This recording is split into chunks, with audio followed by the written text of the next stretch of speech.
Hello viewers, कैसे हैं आप सभी वीवर्स। आज फिर लेकर आए हम फटाफट इंडियन ज्योग्राफी, जिसमें हमारा जो ज्योग्राफी का पार्ट रहेगा 5।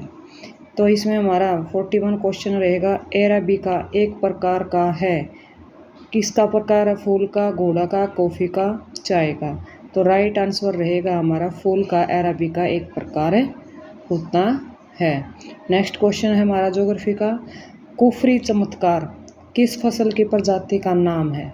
मूली की, आलू की, कपास की, आम की। विवर्स, कुफरी एक जगह का भी नाम है जो हिमाचल प्रदेश में है।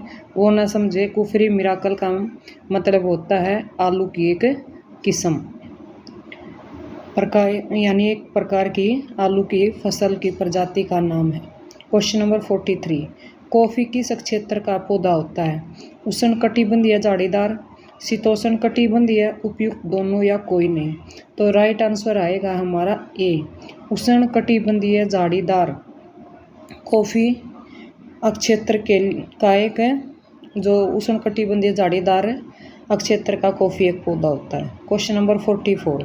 भारत में काजू उत्पादन यानी कैशू प्रोडक्शन में मुख्यतः राज्य कौन सा है? केरल, तमिलनाडु, उड़ीसा, पश्चिम बंगाल। व्यूअर्स, आपको पता है मसालों के लिए जो प्रसिद्ध है वो हमारा रहेगा केरला, यानी भारत में काजू उत्पादन के लिए केरला एक मुख्यतः राज्य है। क्वेश्चन नंबर हमारा 45।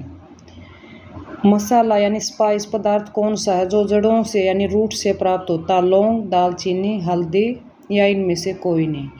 व्यूअर्स, हमने कल पढ़ा था कि जो दालचीनी है वो पौधे की जो तना होता है यानी जो खाल होती है उससे बनता है, और जो हल्दी होता है वो रूट्स है, यानी जो हल्दी मसाला होता है वो पौधे की रूट से बनता है। Question number 46। कौन सा राज्य शहतूत कीट पालन यानी मेलबेरी कोकून रेयरिंग में सबसे ज़्यादा आगे है? पश्चिम बंगाल, कर्नाटका, कश्मीर, तमिलनाडु।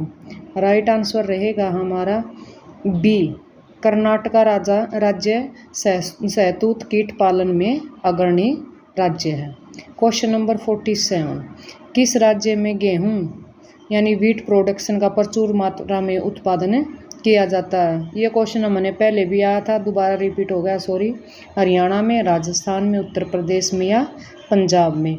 तो अगर एरिया के दृष्टि से देखा जाए तो उत्तर प्रदेश अग्रणी राज्य है, लेकिन अगर पैदावार में यानी पर एकड़ के अकॉर्डिंग देखा जाए तो हमारा पंजाब आगे रहता है, लेकिन यहाँ पर प्रचुर मात्रा में उत्पादन वाला राज्य पूछा गया है तो यूपी। Question number 48। चीनी यानी शुगर का मुख्य उत्पादक देश कौन सा? प्रोडक्शन कंट्री कौन सी है? ऑस्ट्रेलिया, क्यूबा, भारत या मॉरिशस? तो आपको पता होगा शुगर केन हमारे यूपी में सबसे ज़्यादा होता है, तो हमारा भारत सबसे अग्रणी राज्य। Question number 49। भारत में उगाई जाने वाली अधिकतर कॉफ़ी किस किस्म यानी कॉफ़ी वैरायटी कौन सी है? ओल्ड चिक्स है, कुगर्स है, अरेबिका है या कैंटेंस है? तो इसका राइट आंसर रहेगा सी, अरेबिका भारत में उगाई जाने वाली अधिकतर कॉफ़ी की किस्म का नाम है, यानी अरेबिका। क्वेश्चन नंबर हमारा 50 रहेगा। हापुस आम का मूल स्थान कौन सा है? रत्नागिरी, बनारस, मालदा या इंडियन ज्योग्राफी के अकॉर्डिंग जो पूछा गया विजयवाड़ा। राइट आंसर रहेगा हमारा ए, रत्नागिरी। हापुस आम का मूल स्थान का क्या नाम है? रत्नागिरी। क्वेश्चन नंबर अब हमारा रहेगा 51। नीली क्रांति किससे संबंधित होती है? मछली उत्पादन से, दुग्ध उत्पादन से, तेल उत्पादन से, खाद्यान्न उत्पादन से? आप सभी को पता है व्यूअर्स, ब्लू रिवॉल्यूशन जो मछली उत्पादन से संबंधित होती है, यानी इसका राइट आंसर रहेगा ए, मछली उत्पादन से नीली क्रांति संबंधित होती है। Question number 52। तारपीन का तेल कहाँ मिलता? काजू के छिलके में, चीड़ के पेड़ में, यूकेलिप्टस में, सिनकोना के पेड़ में? राइट आंसर रहेगा हमारा बी, चीड़ का जो पेड़ होता है उसमें तारपीन का तेल मिलता है। Question number 53। खेती का झूम विधि का व्यवहार हुआ करता है हिमाचल प्रदेश में, मध्य उच्च भूमि में, तटीय तमिलनाडु में, नागालैंड में? राइट आंसर रहेगा नागालैंड में, यानी झूम विधि का व्यवहार हुआ करता नहीं। झूम फार्मिंग जो होती है नागालैंड में यूज की जाती है। क्वेश्चन नंबर 54, भारत में कुल्लू घाटी किसकी खेती के लिए प्रसिद्ध है? अंगूर के लिए, आलू के लिए, सेब के लिए, स्ट्रॉबेरी के लिए। राइट आंसर रहेगा आपका सी, सेब के लिए कुल्लू घाटी प्रसिद्ध है, यानी कुल्लू वैली की जो फार्मिंग है वो सेब की फार्मिंग के लिए प्रसिद्ध है। क्वेश्चन नंबर 55, लौंग यानी क्लोव्स का होता है तने की गांठ में, जड़ की गांठ में, पत्तियों में, सूखे फूल से। लौंग जो होता है वो क्या होता है? सूखे फूल से पैदा होता है, यानी सूखा जो फूल होता है पौधे का, उससे क्या बनती है? लौंग बनती है, जो हम सर्दियों में ज़्यादातर यूज़ करते हैं, और दांत के दर्द के लिए भी लौंग का यूज़ या लौंग के तेल का यूज़ किया जाता है। क्वेश्चन नंबर 56, IR-20 और रत्ना दो प्रमुख किस्में होती हैं, गेहूं की, बाजरा की, धान की, जवार की। राइट आंसर रहेगा आपका डी, IR-20 और रत्ना दोनों किसकी किस्में हैं? धान की किस्में होती हैं, यानी धान की फसल को पैदा करने के लिए दोनों किस्मों का यूज किया जाता है। वे दो राज्य कौन से हैं जिनमें लौटते हुए मानसून के दौरान प्राय चक्रवात आते हैं? कर्नाटक और केरला, पंजाब और हरियाणा, बिहार और असम, आंध्र प्रदेश और उड़ीसा।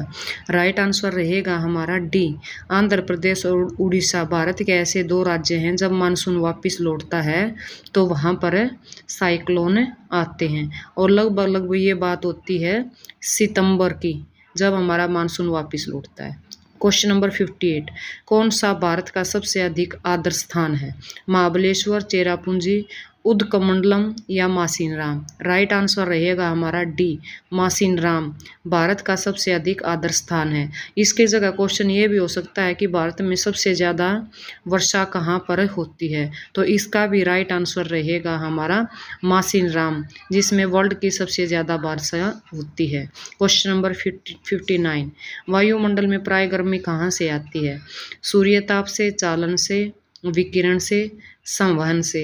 वायुमंडल में जो सबसे ज़्यादा गर्मी आती है, आपका राइट आंसर रहेगा सी, विकिरण से गर्मी पैदा होती है। क्वेश्चन नंबर 60 रहेगा हमारा, भारत का सबसे अधिक कॉफ़ी उत्पन्न या कॉफ़ी प्रोडक्शन करने वाला राज्य कौन सा है? महाराष्ट्र, कर्नाटक, तमिलनाडु और केरला। राइट आंसर रहेगा हमारा बी, कर्नाटका। इससे पहले हमने क्वेश्चन पूछा था कि भारत में कॉफ़ी की कौन सी वैरायटी यानी कौन सी किस्म सबसे ज़्यादा पाई जाती है या बोई जाती है। अब क्वेश्चन है कि कॉफ़ी प्रोडक्शन करने वाला राज्य कौन सा? तो कर्नाटक। क्वेश्चन नंबर 61, भारत में कपास का सबसे बड़ा उत्पादक राज्य है?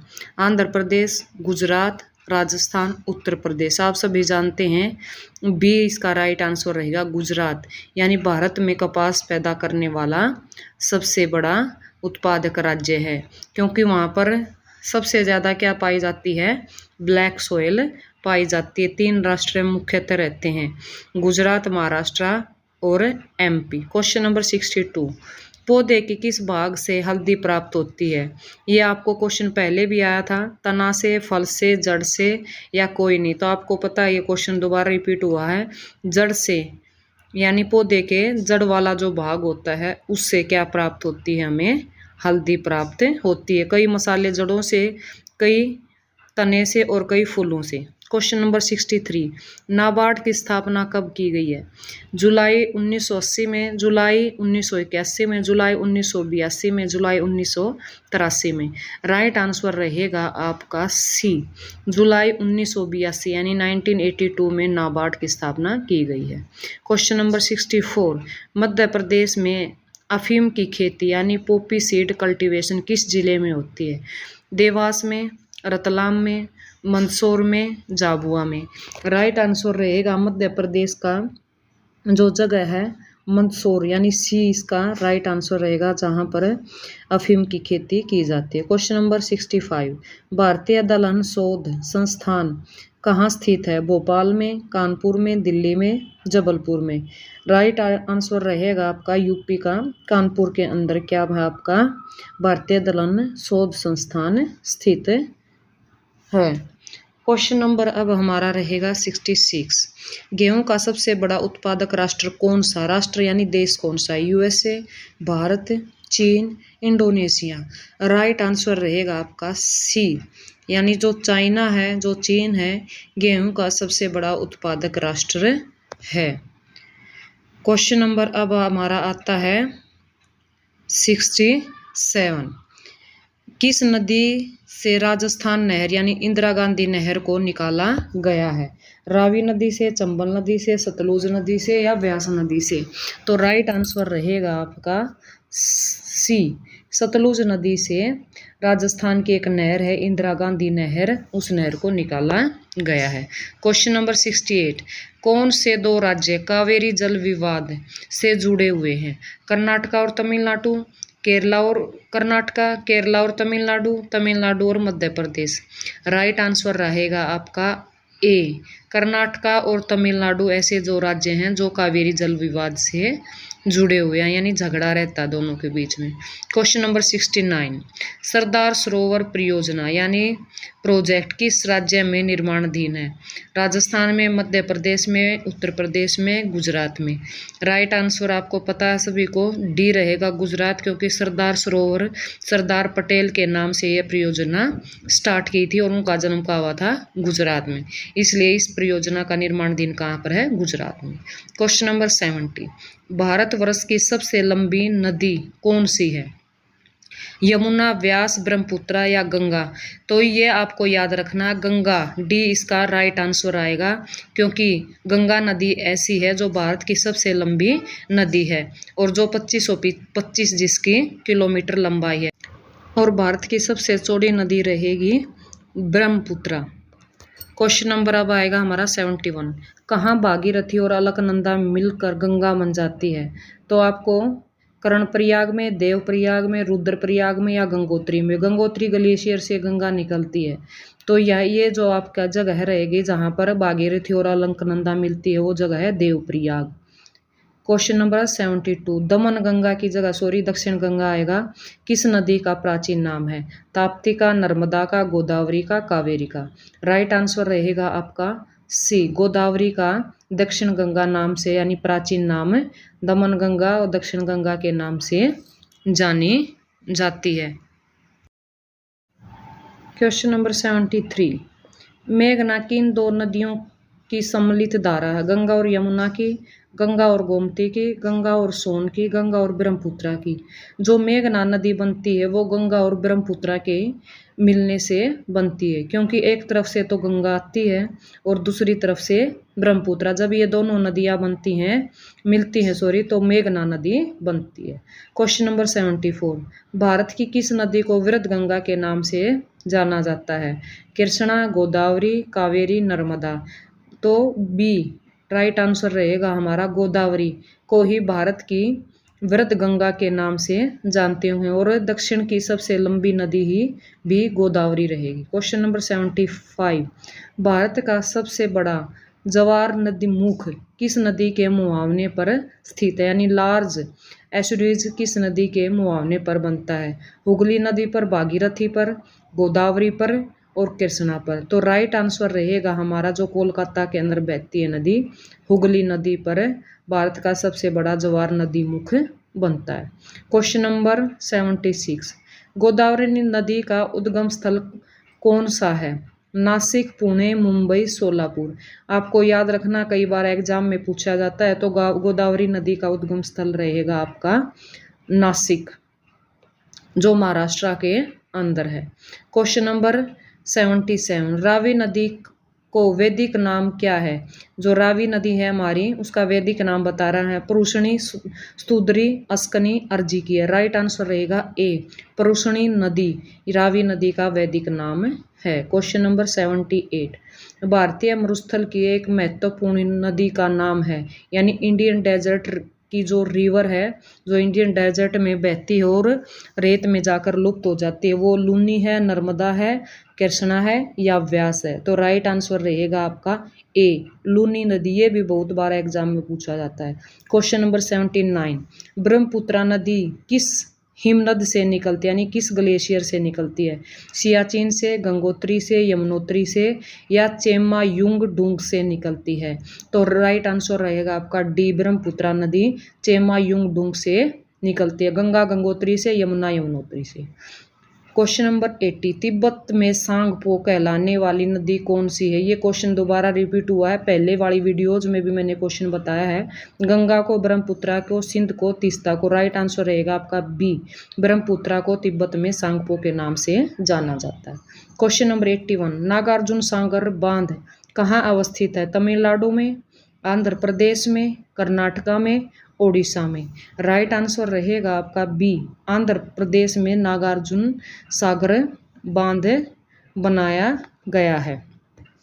क्वेश्चन नंबर अब हमारा जो आएगा वो है 82, कौन सी नदी बंगाल की खाड़ी बे ऑफ बंगाल में नहीं गिरती है? महानदी, कृष्णा नदी, ताप्ती नदी, गोदावरी नदी।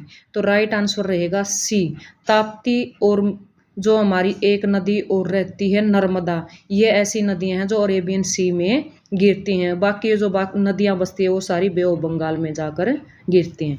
Question number 83, Dulhasti power station किस नदी पर आधारित है? व्यास नदी पर, चिनाब नदी पर, रावी नदी पर, सतलुज नदी पर। राइट आंसर रहेगा हमारा बी, चिनाब नदी पर दुलहस्ती पावर स्टेशन है जो पंजाब के अंदर है। क्वेश्चन नंबर 84, किस नदी का उद्गम स्थल भारत में नहीं, यानी पॉइंट ऑफ ओरिजिन भारत के अंदर नहीं है? व्यास नदी का, चिनाब नदी का, रावी नदी का या सतलुज नदी का? तो आपको याद रखना है कौन सी नदी रहेगी हमारी, डी आएगा इसका आंसर। सतलुज नदी का उद्गम स्थल भारत के अंदर नहीं है, ये मानसरोवर लेक से निकलती है। थैंक यू व्यूवर्स, ये हमारे ज्योग्राफी के क्वेश्चन थे। अगर आपको प्लीज़ वीडियो पसंद आती है तो ज़रूर से ज़रूर लाइक करें और अपने दोस्तों को शेयर करें ताकि आने वाले एग्ज़ामों में उनकी हेल्प हो सके। ये छोटी सी वीडियो आपको पसंद आती है तो जाते जाते चैनल को भी सब्सक्राइब कर देना ताकि हमारा हौसला बना रहे। धन्यवाद, मिलते रहेंगे ऐसे ही नॉलेजेबल वीडियो के साथ।